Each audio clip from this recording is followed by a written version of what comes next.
glazes. Exactly what is a glaze? Well, it's actually, a glaze always goes over a finish.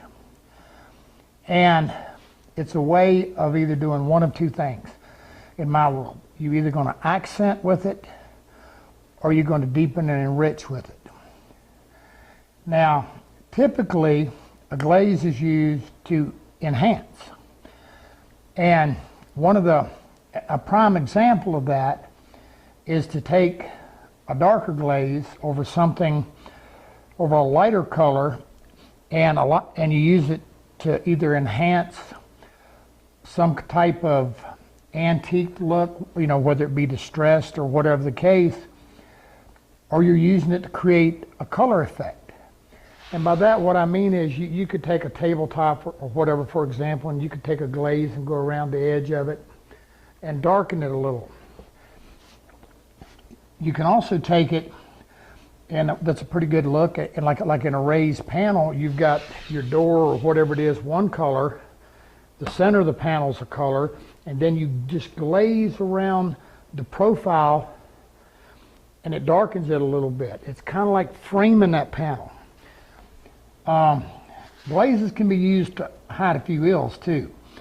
But with that said, one of the things I want to caution you on, glazes are not to be used as a filler. Now, by and large, glazes are typically a thick, heavy-bodied product. Here's one from General Finishes. It's a water-based. And it's a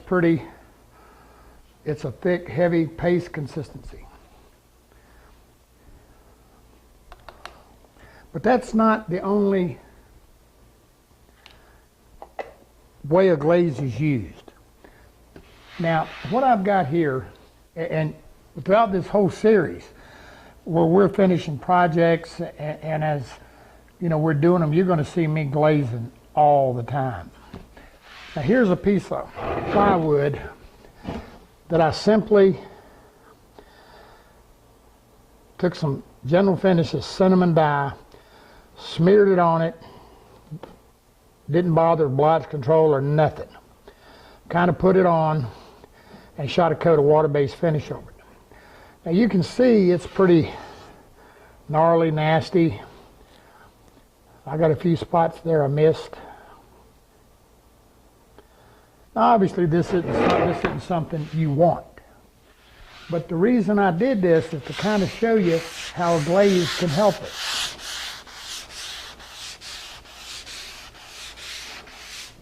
I'm just taking a 320 scuff pad here and I'm going to scuff it.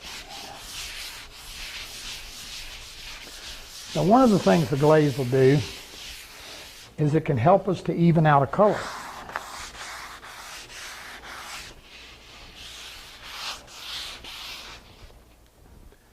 Now what I've got here is some cinnamon dye. It's the exact same dye I put on here. So the difference here, it's water-based, but the difference here is that I've got the coat of finish. So I'm not going to get the absorption I would like a dye would.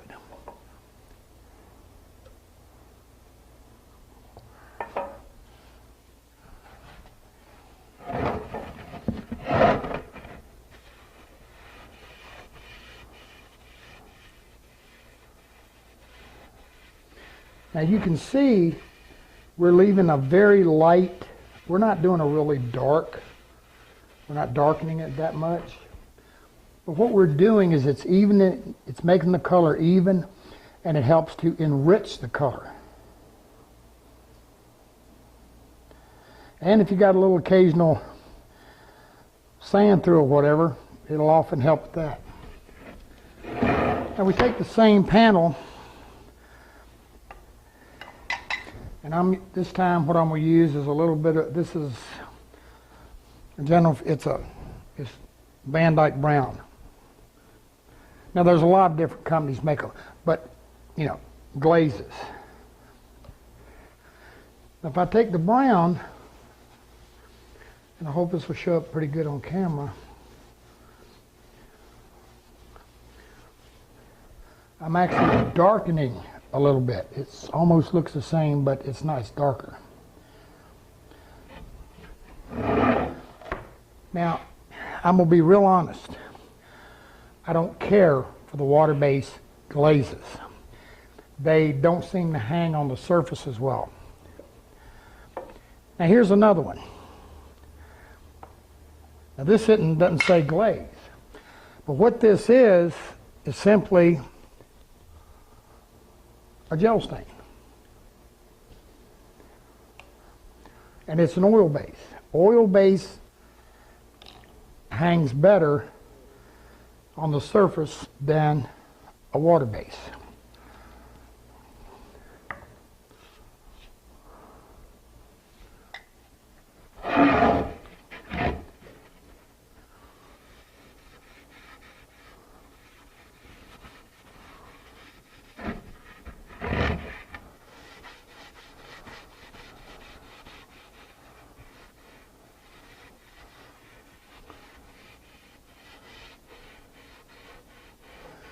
Now the other thing with a glaze is because that finish is under there, you can leave as much or take as much or leave whatever you want.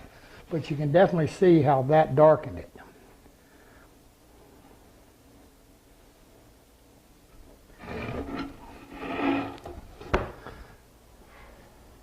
That actually took this cinnamon and it gave it, and the color I'm using here is Java. It's a really popular color for a glaze, and I'll explain a little bit more in a minute.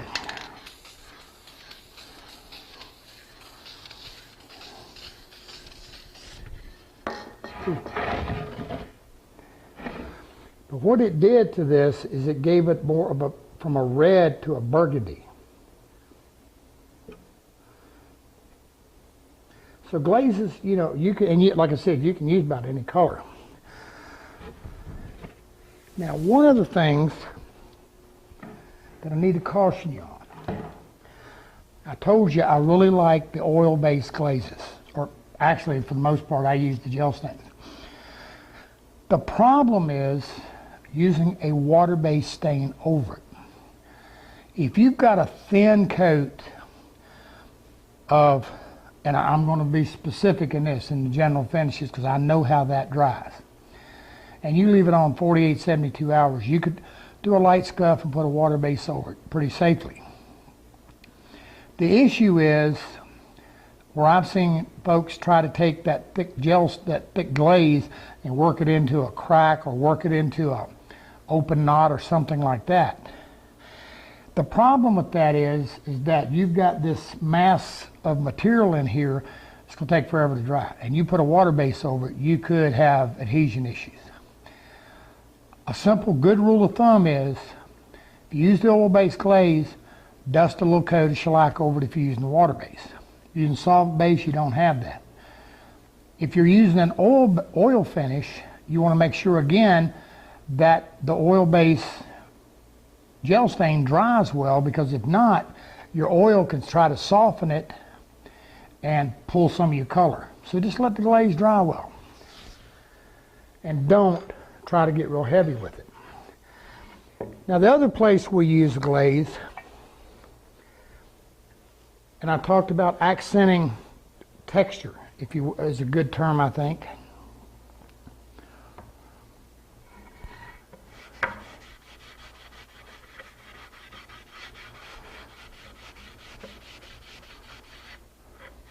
Now on this piece of poplar, you can see how it's with that one coat of finish on there, and I'm working it into this swirly grain, and I can kind of get an effect.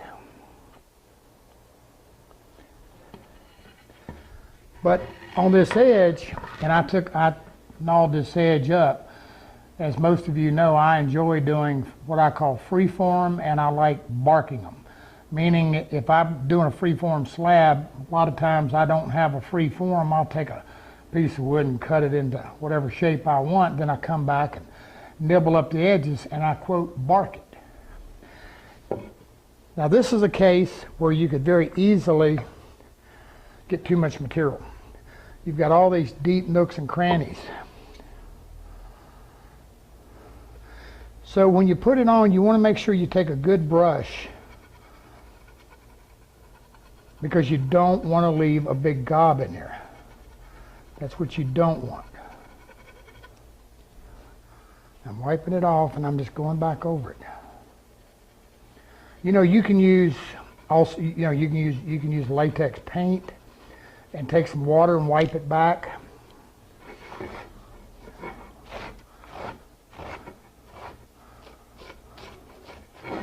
And all I'm doing is wiping this off. And you can see what I'm doing. I'm creating a, you know, the dark background with the light front, kind of giving it a bark look. This is something I like a lot.